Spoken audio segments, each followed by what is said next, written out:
എല്ലാവർക്കും നമസ്കാരം. പുതിയ വീഡിയോയിലേക്ക് എല്ലാവർക്കും സ്വാഗതം. അപ്പം നമ്മൾ ഈ വീഡിയോയിൽ പറയാൻ പോകുന്നത്, നിങ്ങൾ ഈ അടുത്ത കാലത്ത് ചിലരെ കേട്ട് കാണും, ഈ ജൂലൈ 2024 മുതൽ ഓസ്ട്രേലിയൻ ഗവൺമെൻറ് 186 വിസകൾ അല്ലെങ്കിൽ എംപ്ലോയർ സ്പോൺസേർഡ് PR അല്ലെങ്കിൽ വർക്ക് വിസകൾ 482 വിസകളൊന്നും കൊടുക്കാൻ പോകുന്നില്ല. ഇതെല്ലാം ടോട്ടലി സ്റ്റോപ്പ് ചെയ്യണം. പിന്നെ ചിലരിടത്തൊക്കെ അടിച്ചിറക്കുന്നതെന്ന് പറഞ്ഞു കഴിഞ്ഞാൽ ടോട്ടലി ഇമിഗ്രൻസിനെ സ്റ്റോപ്പ് ചെയ്യും ഈ 2024 ജൂലൈക്ക് ശേഷം എന്നതൊക്കെയാണ് പറയുന്നത്.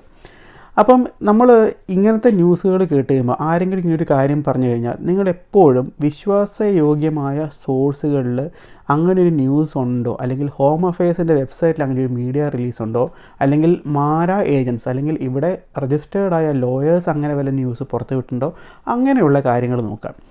അപ്പോൾ ആദ്യം തന്നെ എന്തുകൊണ്ടാണ് ഇങ്ങനെയൊരു ന്യൂസ് പുറത്തു വരാൻ കാരണം എന്ന് പറയാം. അപ്പം ആദ്യം തന്നെ ഫസ്റ്റ് ഓഫ് ഓൾ ഒരു ക്ലാരിറ്റി തരാം. ഈ 2024-25 ഫിനാൻഷ്യൽ ഇയറിലും 482 അല്ലെങ്കിൽ 186 വിസകൾ കൊടുക്കും. അതായത് ഇത് ടോട്ടലി സ്റ്റോപ്പായിട്ടൊന്നുമില്ല, ഇത് കൊടുത്തുകൊണ്ടേയിരിക്കും. പിന്നെ എന്തുകൊണ്ടാണ് ഇങ്ങനെ ഒരു ന്യൂസ് വന്നത്? അപ്പം നിങ്ങൾക്കറിയായിരിക്കാം, ഓസ്ട്രേലിയയുടെ ഒരു വിസ പ്ലാനിംഗ് ഉണ്ട്. അതായത് ഓരോ ഫിനാൻഷ്യൽ ഇയറിലേക്കും ഇത്ര വിസകൾ ഇവർ കൊടുക്കും. ഓരോ സബ് ക്ലാസ് വിസകൾ, ഇപ്പം 186 വിസകൾ, 482 വിസകൾ, 190 വിസകൾ, അങ്ങനെ ഓരോ വിസകൾക്കും ഇത്ര കോട്ടയുണ്ട്. അപ്പം 2023-24 ഇയർ എൻഡ് ചെയ്യുന്നത്, അതായത് ജൂൺ 1 മുതൽ അല്ലെങ്കിൽ ജൂലൈ 1 മുതൽ ജൂൺ 30 വരെയാണ് ഈ ഒരു ഇയർ എന്ന് പറയുന്നത്, ഇവരുടെ ഇമിഗ്രേഷൻ ഇയർ. അതായത് ഓരോ ഇയറിലേക്കും, അതായത് ജൂലൈ 1 മുതൽ ജൂൺ 30 വരെ ഇത്ര വിസകളെ ഓരോ സബ് ക്ലാസ്സിലും കൊടുക്കുള്ളൂ. അപ്പം എന്ത് പറ്റിയെന്ന് പറഞ്ഞു കഴിഞ്ഞാൽ, ഈ പ്രാവശ്യം നിങ്ങൾക്കറിയായിരിക്കാം 186 വിസകളും അല്ലെങ്കിൽ 482 വിസകളൊക്കെ നഴ്സുമാർക്ക് സ്പോൺസർ ചെയ്യുന്നത് വളരെ കൂടുതലായിരുന്നു. അപ്പോൾ ഈ പ്രാവശ്യം എന്ത് പറഞ്ഞു കഴിഞ്ഞാൽ, ഈ പ്രാവശ്യത്തെ അതായത് 2023-24 ഇയറിലേക്ക് അലോക്കേറ്റ് ചെയ്തിരിക്കുന്ന 186 വിസകൾ ഓൾമോസ്റ്റ് തീർന്നു. അപ്പോൾ ഇപ്പോൾ ഓൾറെഡി വിസ അപ്ലൈ ചെയ്തിട്ട് ഇങ്ങനെ അപ്രൂവൽ കാത്തിരിക്കുന്ന കുറേ പേർക്കൊക്കെ ഇമെയിൽ കിട്ടി. ഈ പ്രാവശ്യത്തെ അലോക്കേഷൻ ഏകദേശം കഴിഞ്ഞു, 95% കഴിഞ്ഞിട്ടുണ്ട്. അതുകൊണ്ട് ഇനിയുള്ള ഗ്രാൻറ്റുകൾ കുറവായിരിക്കും. അതുകൊണ്ട് നിങ്ങളുടെ വിസ ഗ്രാൻറ്റ് ഡിലേ ആവാൻ സാധ്യതയുണ്ട് എന്ന് പറഞ്ഞ് കുറച്ച് പേർക്ക് ഇമെയിൽ കിട്ടി. അപ്പോൾ ഈ ഇമെയിൽ കിട്ടിക്കഴിയുമ്പോൾ പലരും വിചാരിക്കുന്നത് ഇത് സ്റ്റോപ്പായതാണ്. അങ്ങനെയല്ല, ഓരോ ഇമിഗ്രേഷൻ ഇയറിലും ഓരോ ജൂലൈ 1 ഇത് റീസെറ്റ് ആവും.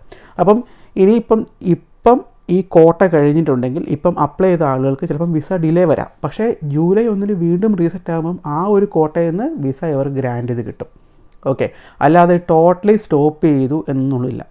മാത്രമല്ല, 2024-25 എല്ലാ വിസകളുടെയും കോട്ട ഗവൺമെൻറ് അനൗൺസ് ചെയ്തിട്ടുണ്ട്. അതിനകത്ത് വർക്ക് വിസയുണ്ട്, സ്കിൽഡ് ഇമിഗ്രൻ്റ് വിസയുണ്ട്, അല്ലെങ്കിൽ പല എംപ്ലോയർ സ്പോൺസർഡ് വിസയുണ്ട്, അങ്ങനെ ഈവൻ ഗ്ലോബൽ ടാലൻറ്റ് വിസയുണ്ട്. പല തരത്തിലുള്ള വിസകളും അതിനകത്ത് അനൗൺസ് ചെയ്തിട്ടുണ്ട്. അതിൻ്റെ അകത്ത് വ്യത്യാസങ്ങളൊന്നുമില്ല. വ്യത്യാസങ്ങളെന്ന് പറഞ്ഞാൽ ഈ വിസയുടെ നമ്പേഴ്സിൽ അങ്ങോട്ടും ഇങ്ങോട്ടും ഒക്കെ വ്യത്യാസങ്ങൾ വരും, പക്ഷേ ഇത് സ്റ്റോപ്പ് ചെയ്തിട്ടൊന്നുമില്ല. അപ്പോൾ നിങ്ങൾ എപ്പോഴും ഇങ്ങനത്തെ കാര്യങ്ങൾ കേട്ട് കഴിയുമ്പോൾ വിശ്വാസയോഗ്യമായ സോഴ്സിൽ നിന്നാണോ അത് കേട്ടത് നോക്കുക. ആരെങ്കിലും ഒരാൾ പറഞ്ഞു വിചാരിച്ചിട്ട് അത് സത്യമാണെന്നില്ല. നിങ്ങളെപ്പോഴും ക്രോസ് വെരിഫൈ ചെയ്യുക. ഇപ്പം ഞാനാണെങ്കിലും എന്തെങ്കിലും ഒരു കാര്യം നിങ്ങൾ പറഞ്ഞ് നിങ്ങൾക്ക് അത് വിശ്വാസയോഗ്യമായില്ല എന്നുണ്ടെങ്കിൽ നിങ്ങൾ ക്രോസ് ചെക്ക് ചെയ്യുക, അല്ലെങ്കിൽ എന്തായാലും ക്രോസ് ചെക്ക് ചെയ്യുക. ചിലപ്പോൾ ഞാൻ പറയുന്നതിലും തെറ്റുണ്ടാവാം, ചില കാര്യങ്ങളിലൊക്കെ എനിക്കും ചിലപ്പോൾ അബദ്ധങ്ങൾ പറ്റാം. അപ്പം യൂഷ്വലി എല്ലാം നമ്മൾ നോക്കി പഠിച്ചിട്ടൊക്കെയാണ് നമ്മൾ സംസാരിക്കാറ്. പക്ഷേ എങ്കിലും അവിടെ ഇവിടെയൊക്കെ നമുക്ക് തെറ്റുകൾ പറ്റാറുണ്ട്.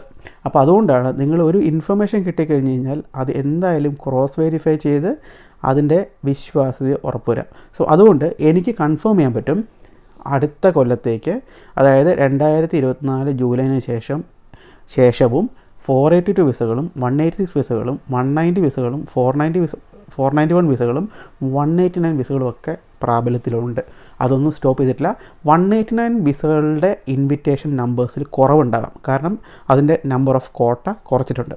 So apart from that, employer sponsored വിസകൾക്കൊന്നും കുഴപ്പമില്ല. നിങ്ങൾ UK നിന്നോ അയർലൻഡിൽ നിന്നൊക്കെ മൂവ് ചെയ്യാൻ നോക്കുന്ന ആളുകൾ, നിങ്ങൾ യൂഷ്വലി പോലെ തന്നെ ജോലിക്ക് അപ്ലൈ ചെയ്തുകൊണ്ടിരിക്കുക, വിസ സ്പോൺസർഷിപ്പിന് നോക്കിക്കൊണ്ടിരിക്കുക. അല്ലാതെ ഇപ്പോൾ ഈ ജൂലൈ വരെ ഉള്ളൂ എന്ന് പേടിച്ച് പാനിക് ചെയ്തിട്ട് നിങ്ങളുടെ അവസരങ്ങൾ നശിപ്പിക്കേണ്ട ആവശ്യമൊന്നുമില്ല. സോ എപ്പോഴും വിശ്വാസയോഗ്യമായ സോഴ്സിൽ നിന്നുള്ള ഇൻഫർമേഷൻ മാത്രം നിങ്ങൾ നോക്കുക കേട്ടോ. പിന്നെ ലോജിക്കലി നിങ്ങൾ അങ്ങനെ ഒരു ന്യൂസ് കേട്ടോ, ഇമിഗ്രൻസിനെ ടോട്ടലി സ്റ്റോപ്പ് ചെയ്യുമെന്ന് പറഞ്ഞു കഴിഞ്ഞാൽ അങ്ങനെയൊന്നും ഒരു കൺട്രിയും പെട്ടെന്ന് അങ്ങനെ ചെയ്യുന്നില്ല. ഇപ്പം ഇമിഗ്രേഷൻ കുറയ്ക്കണമെന്നുണ്ടെങ്കിൽ തന്നെ അവർ പല വഴികളും കാണും. അപ്പോൾ ഈ വർഷം എന്താ ചെയ്തതെന്ന് പറഞ്ഞാൽ സ്റ്റുഡൻസിൻ്റെ നമ്പർ കുറയ്ക്കുന്നതിലാണ് ഈ ഓസ്ട്രേലിയൻ ഗവൺമെൻറ് കൂടുതൽ ശ്രദ്ധ കേന്ദ്രീകരിച്ചിരിക്കുന്നത്. കാരണം ഇഷ്ടംപോലെ സ്റ്റുഡൻറ്റ് കഴിഞ്ഞ ഈ കോവിഡിന് ശേഷം വന്നു, ഒരുപാട് സ്റ്റുഡൻറ്റ്സ് വന്നു. അപ്പോൾ ഈ നമ്പേഴ്സ് വളരെ കൂടുതലാണെന്ന് തോന്നുമ്പോൾ അവർ സ്റ്റുഡൻറ്റ് വിസ കുറേ ടൈറ്റാക്കി. സോ അങ്ങനെയുള്ള സ്ട്രാറ്റജീസ് ഉണ്ടാവും. അല്ലാതെ ഇമ്മിഗ്രേഷൻ എന്ന് പറയുന്ന സംഭവം ഓസ്ട്രേലിയ, കാനഡ പോലുള്ള രാജ്യങ്ങൾക്ക് പെട്ടെന്ന് അങ്ങനെ ഒരു സുപ്രഭാതം നിർത്താൻ പറ്റുന്ന കാര്യമില്ല. കാരണം എന്താണെന്ന് പറഞ്ഞു കഴിഞ്ഞാൽ ഇവിടെ പോപ്പുലേഷൻ ഗ്രോത്തിനുള്ള ഒരു മേജർ റീസൺ ഇമിഗ്രേഷനാണ്. അല്ലെങ്കിൽ പോപ്പുലേഷൻ മെയിൻറ്റെയിൻ ചെയ്ത് പോകാൻ ഇമിഗ്രേഷൻ ഇല്ലാതെ പറ്റില്ല. അതാണ് ഫാക്റ്റ്. മാത്രമല്ല നല്ലതുപോലെ പൈസ ഗവൺമെൻറ്റിന് കിട്ടുന്ന പരിപാടിയാണ്. കാരണം സ്റ്റുഡൻസ് വരുമ്പോൾ എത്രയോ പൈസ ഇവിടെ വരുന്നത്. അപ്പോൾ ഇത് ടോട്ടലി സ്റ്റോപ്പ് ആവുമൊന്നുമില്ല. പക്ഷേ ടഫ്നെസ് കൂടാം, കാരണം കോമ്പറ്റീഷൻ കൂടാൻ, അത്രയേ ഉള്ളൂ. അല്ലാതെ ഇതങ്ങനെ നിർത്തുമൊന്നുമില്ല. സോ ഈ ഒരു വീഡിയോ ഇഷ്ടപ്പെട്ടു എന്ന് വിചാരിക്കുന്നു. ഇതുപോലുള്ള വീഡിയോസ് ഇഷ്ടമാണെന്ന് നിങ്ങൾ കമൻറ്റ് ചെയ്യുക. വീണ്ടും പുതിയ ഇൻട്രസ്റ്റിംഗ് വീഡിയോസായിട്ട് നമ്മൾ വരുന്നതായിരിക്കും. Thank you.